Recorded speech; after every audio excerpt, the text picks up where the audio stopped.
Hi guys, I'm not even gonna pretend to be peppy and perky. This is Unit 2, Lesson 7, Cube Root Functions. Yay! Review square root functions, which is what we did last time. You recently graphed square root functions of given equations. From the graphs of the square root functions, you identified key features, including the domain, range, and related quadratic function. Today we're going to do cube roots instead of square roots because, why not torture ourselves more? So the most basic cube root function is f of x is equal to the cube root of x.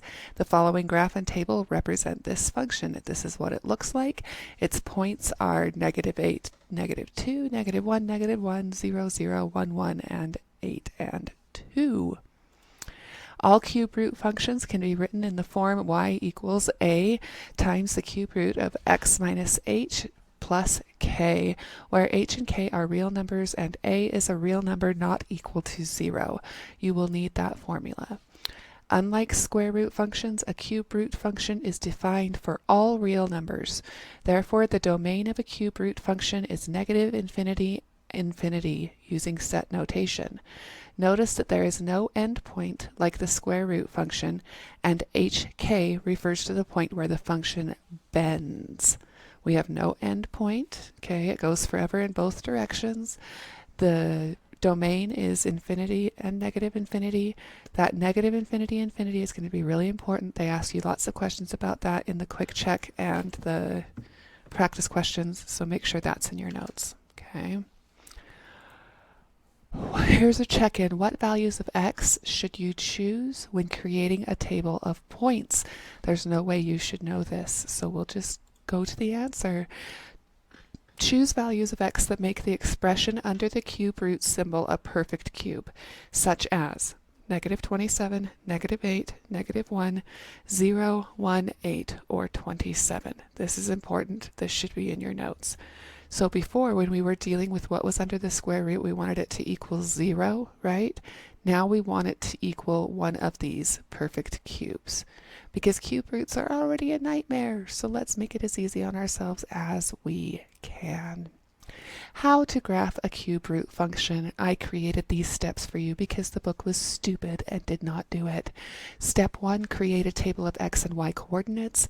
Step 2, plot the points. And step 3, connect with a smooth curve that has roughly the same shape as the function. You can put this in your notes if you find it helpful. Here is example 1 with the creepiest camel I have ever seen. Super realistic body, super cartoony head. This whole picture is just messed up, but that's what was on the slides. Graph the cube root function y equals the cube root of x minus 1 plus 2. We're going to do this together. Don't panic. So, start by creating a table of x and y coordinates. Be strategic about the values of x that you choose. Work smarter, not harder. Make this easy on yourself, okay? You should choose values that result in a perfect cube under the root symbol. -8, -1, 0, 8, and 1. So I'm going to show you what this means, how to do that, okay? So we have y equals the cube root of x minus 1. So we want this right here to end up equaling our first value, which is -8. So if we put -7 here, -7 minus 1 is going to give us -8. So our first x value is going to be -7. Okay, let's go ahead and solve for that. Y equals the cube root, woohoo, I was doing so good, and then look at that 3. Okay, of -7 minus 1 plus 2. Oh, that is so beautiful. So let's do what's under the cube root sign. That's going to give us y equals the cube root of, I cannot do 3's, -8, okay, root plus 2. Now the cube root of -8, now we can have a negative under here because they're cubed, and the reason that is because if I go -2 times -2, that's going to give me a +4, and if I times that by a -2, then I get a -8. Now I know this is stupid because we spent all this time going, you can't have a negative underneath a square root. Well, you can under a cube root because algebra likes to play by its own rules, okay? So we can have a negative in this case, just, yeah. It's like English where it doesn't follow its own rules. Algebra does its own thing too. So y is going to be -2 plus 2, which is going to be 0. So our first coordinate pair is 7 and 0. All right, I'll do another one with you so that you can see that again in case it didn't click in your brain yet. It's okay if it didn't, it will get there. Give yourself some time. Let's do 0 this time just because it's in the middle, okay? We want whatever's under the cube root, this right here, to equal 0. So 1 minus 1 is going to give us 0. So our next point is going to be x equals 1. So we have y equals the cube root. Whoop. That was almost a 3. I held my breath on that one. Of 1 minus 1 plus 2. That gives us y equals the cube root 3. Oh, nope, that one was bad. Of 0 plus 2. I don't know how people do this so well. It's kind of scary. So y equals the cube root of 0. 0 times 0 times 0 is 0. Is 0 plus 2, which means y is equal to 2. So our second point is going to be 1 and 2. You would follow this step for all of these points. Okay, go ahead and do that. Get the practice. I believe in you. You can do this. And we'll come over here. So we should have the point -7, 0, and 1, 2. So -7 and 0 is right here, and 1, 2 is right here. So we know we're on the right path, okay? So you plot the points, and then you connect with a smooth curve. Notice this is kind of like an S. So this point right here, this 1, 2, is the point where in a squared root, this would be the minimum. This would be the end point. There wouldn't be anything over here because you can't have negative values with a square root. But because you can have a negative value with a cube root, it kind of like does a reflection, like a mirror image of itself. It reflects down and the other way. Okay, so this is what cube root graphs look like. They're kind of like a special S. Woohoo! Okay, so here's question 1, and we have Bang Chan to help us today. He's going to motivate us. He's really good at motivation, okay? So you're going to do this one on your own. Graph y equals the cube root of x plus 5. Use the steps that you should have written down. Remember that you want this x value to equal a perfect cube. Go ahead and find some points, solve this, pause the video. Okay, I'm going to work through this with you. We lost our Bang Chan. Goodbye, Bang Chan. Okay, we're going to do this together. We can, because he's going to motivate us, okay? So we're going to start with -8. To get x to equal -8, we just need it to be -8. It's that easy. We like it when they give us easier problems. So we have y is equal to the cube root of -8. Woohoo! I'm doing so well today. I'm writing so legibly. Plus 5. So that's going to give us y is -2, because the cube root of -8 is -2 plus 5, which is going to give us y is equal to 3.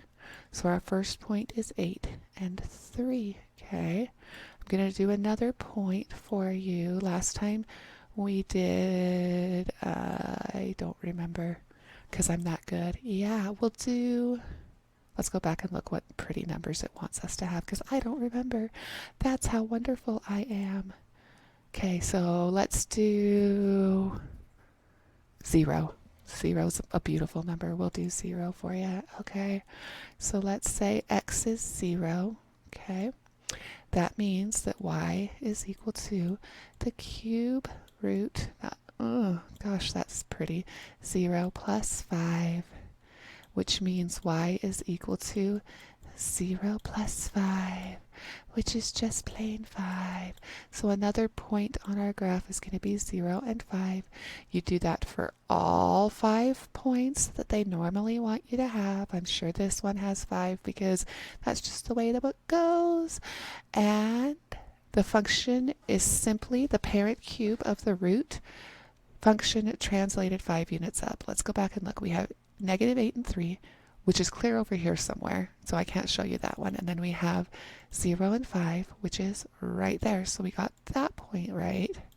Okay. Now, if you look at our parent function, let me go find it. Sorry. Right here, this is our parent function.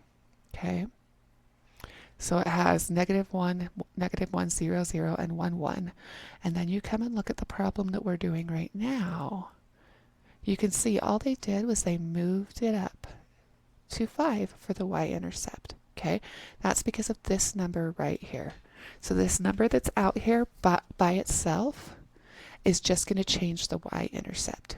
Okay, it just moved it up. Okay, so this is still the same for my parent function because this whole bit is the parent function. All we did was took the parent function and moved it up 5 spaces. Okay, here's question number 2. That's all you. Okay, you're going to graph 4 times the cube root of x minus 2. Okay, now this is all underneath the square root. This has to be on the outside to say, well, we're just going to shift it down 2. It's not on the outside, so don't fall for that. Go ahead and find your points and graph it, and then come back. Pause the video. Okay, so this is what it should look like. I didn't find the points because I didn't leave a blank slide like I usually do, but this is what it looks like. So you can see based on the original parent graph that this got translated 2 units to the right. So if it's underneath the square root symbol, then you're going to do the opposite sign, because normally negative means we're moving this way, but we're going to go the opposite way. We're going to move 2 units the opposite way if it's underneath the square root sign. Okay, now if it had something out here, we would move up and down on the y. Okay, but we didn't. Now the parent curve goes through like here, here, and here. It's very like it's very shallow. You can see this one is very stretched out. That's because of this 4. That just means that all of the values are multiplied by 4, so it got stretched this way. It became very tall. Okay, so this stretches it. This moves it on the x-axis, and if there was something out here, it would move it on the y-axis. Okay, you don't need to know that for the practice of the quick check, but that's what all of that stuff does. All right, practice question number 1. This is at the end of your lesson, so you're just going to figure these out, write them down, and then when you get to the end of the lesson, you can enter your answers. I do them now so that when you're working on the stuff that applies to that question, you don't get confused later and try to make it more complicated than it is. At what point does the graph of the cube root function intersect the y-axis? I love this question. I wish that the quick check was like this, because you could answer this question your first week of algebra, because we know what the y-axis is and what intersection means. It's right there, man. It intersects, and I don't know how they're going to want you to enter it. It's in this, so I'm guessing they want the 2 points, so it should be 0, 1. Now sometimes this is why I hate computers. They might want a space here, they might not want a space here. I don't know. You'll have to fiddle around with it until it accepts your answer, but that is the correct answer, is 0, 1. It might want just 1. It might want 0, space 1. It might want 0, no space 1. It might want, who knows what it wants. Computers are crazy. Here's practice question number 2. To graph the cube root function y equals 5 times the cube root of x plus 2 minus 4, complete the table of data points for the function. Again, this is super simple. We know if we have x points, we're just going to plug it into the formula and solve for y. Pause the video, do it, come back. Okay, so we have y times 5. Well, y equals 5 times the cube root of our first x value is -1 plus 2 minus 4. Now, normally you would write these in parentheses, but because I'm so bad at writing on the computer, I tend to skip it when it's under the square root, just because I don't want to make it any more blurry than it already is. So now we have y equals 5 times the cube root of -1 plus 2 is just 1 minus 4. So the cube root of 1 is 1, okay? Because 1 times 1 times 1 is 1. 1 times 5 is 5. So that gives us 5 minus 4 which equals 1. So our first y value is 1. Okay. Erase with such happiness because happiness makes us glad. Okay, let's see here. Get my marker back. No, I got my marker. Okay, y is equal to 5 times the cube root of x, which in the next case is negative 2 plus 2, and we still have our minus 4. So continuing on, we have y equals 5 times the cube root. Whoa, that was beautiful. Negative 2 plus 2 is just 0. Minus 4. The cube root of 0 is 0 because 0 times 0 times 0 is 0. 0 times 5 is 0. 0 minus 4 is equal to negative 4. So our coordinate point here is negative 4. Erase. I feel so powerful when I erase. All right, and the last one, we have y is equal to 5 times the square root. Not the square root, the cube root. Oh, that's beautiful. We'll just run with that. Of negative 3, that's that value right there, plus 2, minus 4. My hand's cramping from so much mouse clicking. Y equals 5 times the cube root. Negative 3 plus 2 is negative 1 minus 4. Negative 1 times negative 1 is positive 1 times negative 1 is negative 1. So y is equal to 5 times negative 1 minus 4, which is equal to negative 5 minus 4, which is equal to negative 9. Right there. Bang, pow. So that's your final answer for that practice problem. Okay, we're halfway through. We're moving on to the second half of the lesson, and I'm shaking my hand out. Functional features of the graph of a cube root function. Note that the pattern on the graph travels in both positive and negative quadrants because both positive and negative numbers have cube roots. The graph's domain and the range contain all real numbers, which we talked about before. That's the negative infinity and infinity. Okay, that's important later. Remember that. Therefore, it continues not just in both directions, but infinitely in those ways. There are no endpoints. It continues both ways. Infinity, infinity. There is no zero infinity like there are with square roots. This is the graph of our parent function right here. For this function, the y-intercept of the function is 0, 0. You can see that it crosses right there. Right there. It's not drawing. Draw for me. But that will move depending on whether the root has a coefficient or constants are added inside or outside of the root. The function has no minimum or maximum values. It does not have a constant slope. If it had a constant slope, it would be a straight line. Example 1. Examine the following graph of the cube root function given. What key features do you notice on this graph? Be sure to think about how the graph has shifted from the graph of the previous cube root function. We'll do this together. Don't panic. The original cube root function is this bit and this bit. So we have under here, it's shifted 4. Do you remember what that means? This is tied to the x, so it means it went the opposite direction, so it went negative. So it went to negative 4. It's the same as the parent function, but it shifted over here to negative 4. Okay, let's go through all of the gobbledygook that they want you to notice about this. This function also travels in both positive and negative quadrants because both positive and negative numbers have cube roots. The domain and range of this function contains all real numbers and continues infinitely in both directions. It's infinity, infinity. Okay, negative infinity, infinity. This function has no minimum or maximum values, nor does it have a constant slope.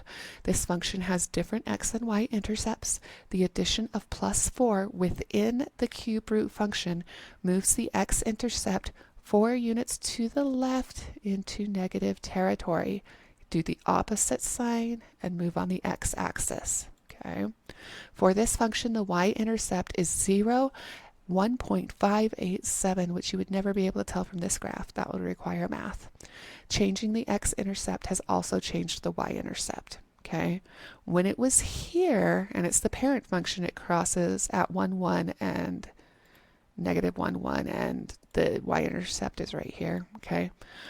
But it changed because we changed where the x-intercept is, not because this slope changed. This is all the same, okay? Here's example 2. Examine the graphs of the function y equals 2 times the square root of x, which is this orange line, okay, because the square root is only half a parabola, and y equals 2 times the cube root of x, which is the blue line. How do the key features of these two functions compare? Okay, so everything's the same except this is a square root and this is a cube root. This is what they want you to notice. A square root function has a limited domain and range because square rooting a number only yields a positive result. The domain only includes values of x that are greater than or equal to 0, and the range only yields values of y that are greater than or equal to 0. So for the orange line, there is an endpoint right there, okay? It doesn't allow you to go into the negatives. This is when domain and range are 0, infinity. That's for square roots, okay? A square root function has a limited domain and range because square rooting a number only yields a positive result. The domain only includes values of x that are greater than or equal to 0, and the range only yields values of y that are greater than or equal to 0. The cube root is continuous in both directions. So this formula goes both ways and never has an endpoint, never stops, okay? The cube root function has no minimum value, while the square root function has a minimum value of 0. So square root, the orange line, ends right there. Cube root never ends.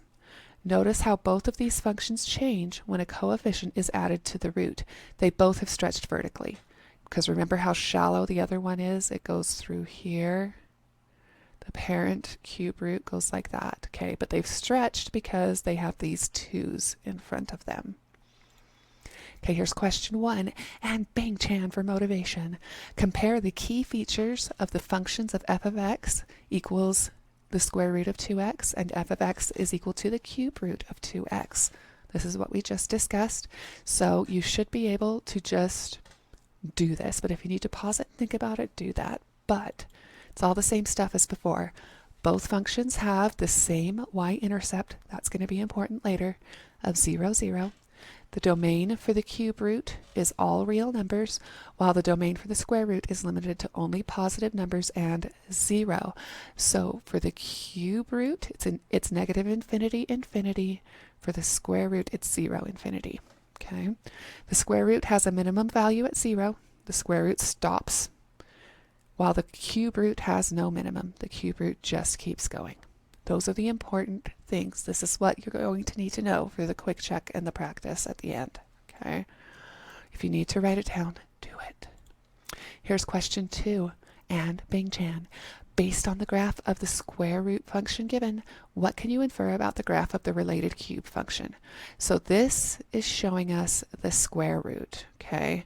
But it wants to know what you can tell us about the cube root without even seeing it. Again, you should be able to just do this because it's always the same. It doesn't matter what, different formulas are. It might change it a little bit because, sometimes they're stretched and sometimes they're not, but it's all the basic same information. The related cube root function will also have the same y-intercept. That's important, okay? Square root or cube root, they have the same y-intercept. It will not have a minimum. This won't. No minimum because it's negative infinity, infinity. And the domain will be all real numbers, which means negative infinity, infinity. The graph of the related cube root function will continue in quadrant 3, which is right here, okay? While the graph of the cube root function is only in quadrant 1. This shouldn't say cube root. This should say square root, okay? Here is practice question number 3. Compare the graphs of f of x is equal to the square root of x plus 1, that's the orange line, and g of x is equal to the cube root of x plus 1, that's the blue line. Which of the following statements about the graphs is true? So this is at the end. This is the question you need to write down, okay? They have the same domain. Is that ever true about both a square root and a cube root? No. Okay. They have the same range. Is that ever true?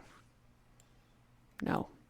They have the same y-intercept. Pa-ping! That's always true. Okay? So option 3 is the true statement. But remember, they shuffle these for every student. So don't just punch in 3. You need to read it. Here's practice 4 at the end of the lesson. The graph of f of x is equal to 3 times the square root of x. Okay? Which is right here.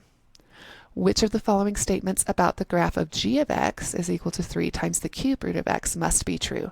So they want us to make assumptions about the cube root, which is not shown. Okay? Like f of x, g of x is also increasing. Like f of x, g of x has a domain of 0 and infinity.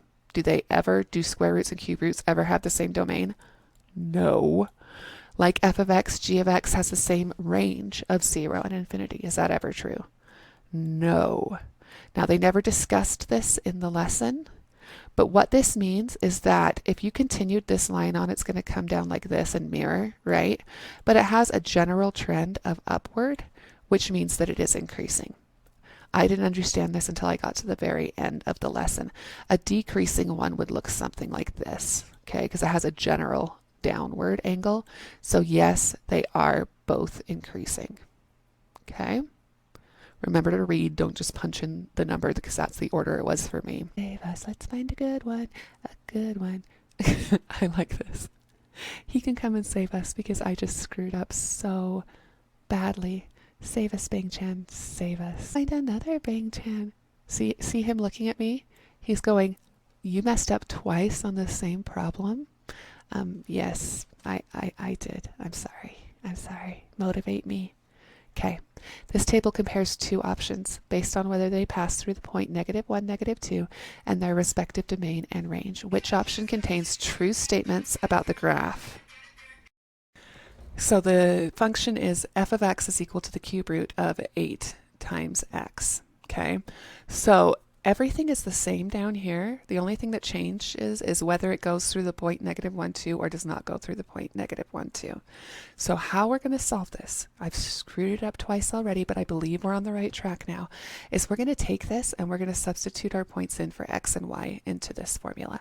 So f of x can be changed to y equals the cube root of, that was the best 3 I've done, 8 times x. Okay, so we have the y point of -2 is equal to the cube root, oh my gosh, look at my 3's, I'm just killing it, of 8 times -1. Okay, so 8 times -1 is -8. Okay, I can't do that because I'm dealing with both sides. So -2 is equal to, the cube root of -8 is -2. Okay, which takes care of this. -2 times -2 is 4 times -2 is -8. And look, it balances. That is a true statement, so it does go through the point, which means option 1 in this case is correct. They may have switched this on yours. I don't know.